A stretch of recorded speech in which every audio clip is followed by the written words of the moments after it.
Dorothy Palmer Wilson. I am the oldest granddaughter of William and Ida Jones Griffin. The history as we know of William Griffin goes back to 1886. All of the initial Griffins, as we know and has been confirmed, were sharecroppers and farmers. They lived in an area called Center Place that's down at the end of Boney Road as we know it now. And they moved from that era to a little small house where now the Oakhurst community is. They moved there and stayed for a few years until they were able to purchase their own land and home on Boney Road, where we call the homestead or the home house now. He purchased 80 acres of land, so he had farmland for farming for his family, and also to bring in other people who didn't have access to personal housing. After he purchased his land, he started selling small bits to people who didn't have resources probably as well as him. He sold his first acre of land for $150. We were in a segregated community because Bethel School was the school for blacks at that time. By being segregated, we had to bring teachers out of Columbia, the Columbia area, to come to Blythewood and teach school at Bethel. Well, they didn't have the resources, they didn't have the cars to come into our schools and teach, so my grandfather, along with other people in the communities, provided housing for them during the week so they can come and teach at our schools, and they would go home on the weekend. He saved his money to help buy land and a building for a church, which was still now our home church, Macedonia Baptist Church, which his family is still very prevalent there. But he worked in a sawmill to maintain his family for many years. And after he left the sawmill, he went to Bethel School to work as a janitor.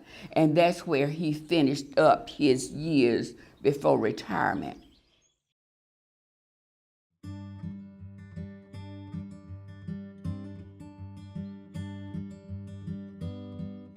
I'm Constalina Kelly Cunningham, and I've lived in the Blythewood area all my life. My great-great-grandfather, which I understand was white, and his wife was a Cherokee Indian, and she lived on the reservation, and he married her, and then it was a law passed that she could no longer be outside the area. She had to go back into the reservation, so he hid her in the house until she died. And to that union, there were 6 children born, and they lived right over there off Longhorn Road, right over there in Blythewood area. My grandmother, which was named Estelle Kelly, she married Wade Kelly. They had a home on Wade Kelly Road, which is named Wade Kelly Road after my granddaddy. And my grandmother, she taught us to always help someone, and she would go around when Martin Luther King to the places that he was meeting that she had away, she would go. Martin Luther King came to Round Top Baptist Church, and I can remember the excitement that people were talking about what would be said and how they were so glad that he was in the area and how it was time to get ready to go, how excited my parents were to get a chance to go see and hear him in person. When they got back, they were talking about how exciting, and they gave them the courage to stand up and treat others right and with dignity and pride, and how much better they felt about themselves when they got back from the meeting. They started talking more about we all going to school as one, that we could all go to school, that the white children and the black children could go to school together, and that they would have white teachers as well as black teachers teaching us how we should all treat each other.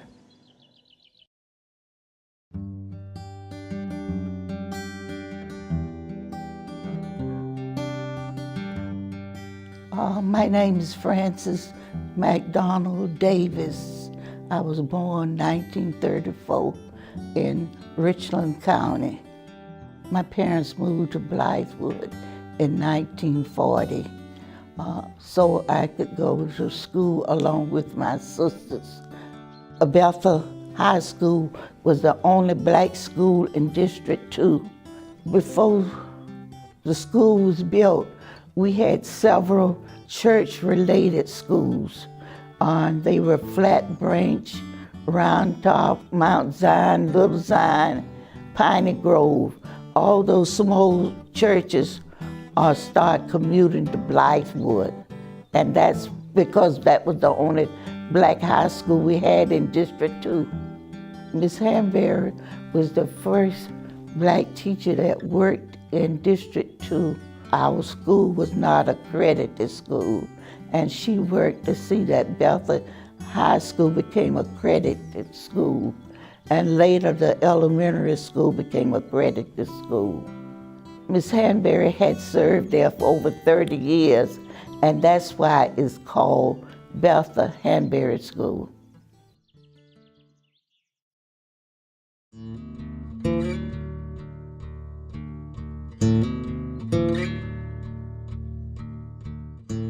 My name is Ruby Bryce. I live in Blythewood, South Carolina, and I was born here in 1952. Our family has been here for since the late 1800s on both paternal and maternal sides. My paternal family lived in Blythewood in the late 1800s. My maternal family moved to Blythewood for the education and the school systems, and they came in the early 1900s.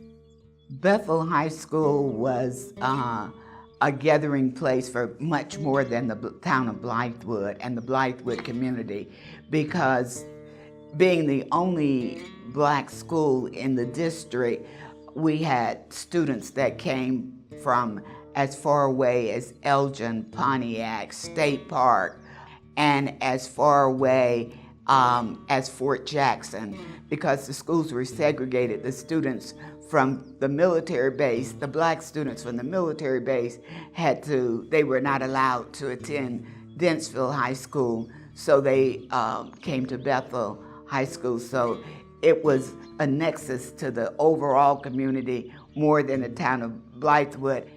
Baseball was the recreation in Blythewood at the time for black families. And it was a nexus to the overall community because we played teams from Belfield in the Fairfield County area, teams from Killian, teams from across the state. My grandfather, David Hagler, worked on the Southern Railway for 44 years.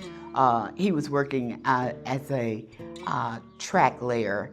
They were entrepreneurs. They had a store where the Blythewood town sign is coming off the interstate was where his home and little convenience store was. Both were torn down with the I-77 entranceway exit to Blythewood at exit 27.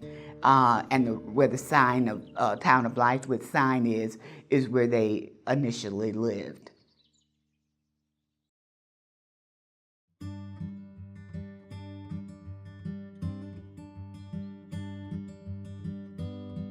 I'm Naomi Robertson Wheaton. I'm 95 years old. My name is Mattie Lois Robertson Squirewell. We moved to Blythewood in 1937.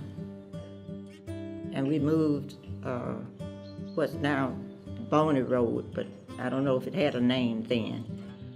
And it was right across from Bethel School, because we could wait until Miss Hanbury rang the bell before we run off the porch and come to school. My dad, he was a farmer.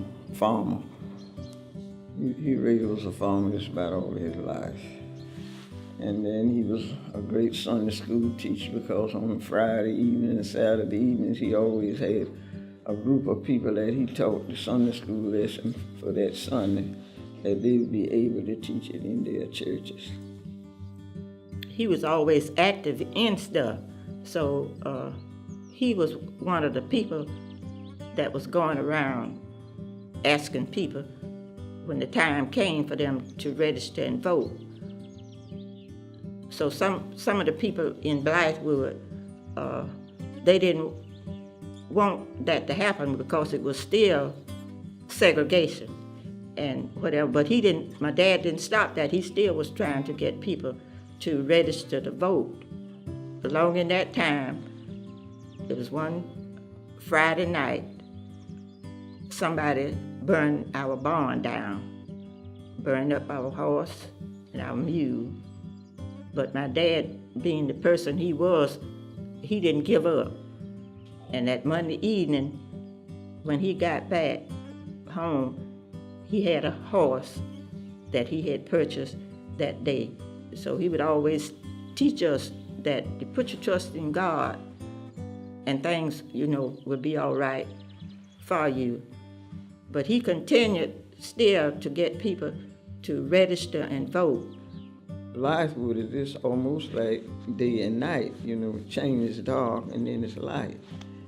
And so in our lifetime coming up young to where we at now, so many changes that have been made until Blythewood really not the same. Blythewood has grown and it's still growing. And so far, we have had 2 blacks on the town council, and I've seen the time that wouldn't have been, because when I was at home here, I worked what you all call the Hoffman house next door over there. I worked at that house for a family, and I babysit, and on the weekend I would clean up. And I could go on the front porch to sweep it off, but when I came to work, I had to come in the back door. So now you can go in any door you want to.